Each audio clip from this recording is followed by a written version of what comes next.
One of the great pleasures of reading John Banville is one has to savour every single sentence, every single phrase, because it's so beautiful. He pays the same kind of attention to the cadences of a line that a poet does. When I read John's prose, it's like listening to music.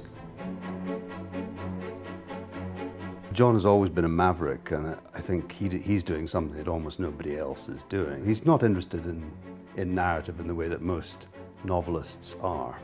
He's not a storyteller, he's a prose stylist of genius. One of the hallmarks of his style for me is this laconic humour, and the fact that he moves between that European absurdity, the theatre absurd, the Beckett. There's tremendous comic timing in his work.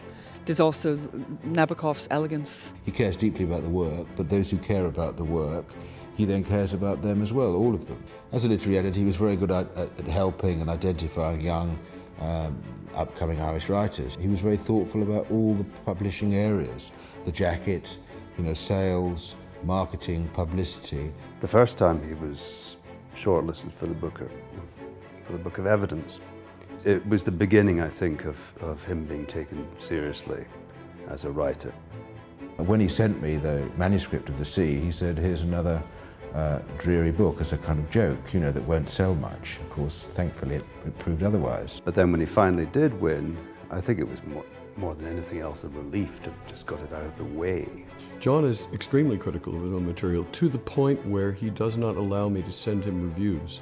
He is very critical. They're I think unreasonably so, because it's such great work. He's very visual. He's got a very strong sense of art history, as well as music. It's no coincidence that his narrators are kind of art historians. They're very moving books. They're intensely powerful. They make you think about the human condition in a variety of ways. I think they're books that inevitably will last for many, many generations to come. When I took on John, he asked me if I would make him some money. So I had an idea. And I said, tell me, John, do you ever read thrillers? And he said, I know why you asked me if I like to read thrillers. You want me to write thrillers, don't you? And I said, yes, I do. And I want you to write them under an open pseudonym.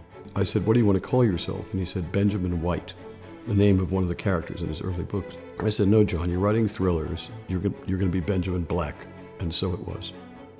John feels that Benjamin Black is sort of always at his shoulder, and occasionally finds himself having his pen taken by Benjamin Black, and suddenly he's writing a Benjamin Black sentence, not a John Banville sentence.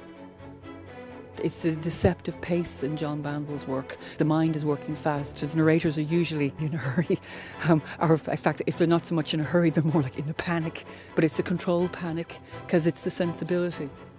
It's very intellectual fiction, but it's very, very funny.